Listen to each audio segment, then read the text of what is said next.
जय जगन्नाथ प्रणाम। मु आपणकर चिन्मय सकाळर मिठा कथा पुणी भेटा भेटी हेले। आज विश्वकर्मा पूजा जगत निर्माण करते विश्व निर्माण करते विश्वकर्मा पूजा से उपलक्ष्य गोटे भारी छोटिया कथा किंतु भारी गुरुत्वपूर्ण। आपण माने समस्त घंटा पिंधुथिबे समस्त हाथ में प्रायतः घंटा थी समस्त घंटारे समान समय नथिला किंतु समस्ते निज घंटा को देखती एवं जो समय देखु ताकू विश्वास करुता। जदिओ समय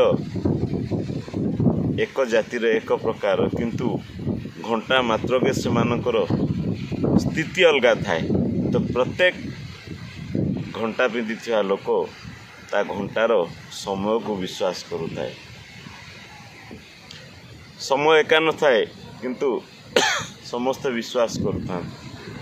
जान से जो विश्वास शब्दटा निजे निज उपरे आग उपयोग कर निजको निज उपरे विश्वास सूत्र बांधि रख।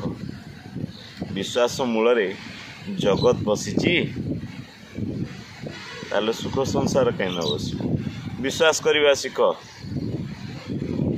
जहाँ को विश्वास कर से तुमर हो समय तुमर हो गले दुनिया तुमर हो कौन कर न कर तुम्हें विचार कर। जय जगन्नाथ प्रणाम कहवा कथा मु कहीदेली। नमस्कार।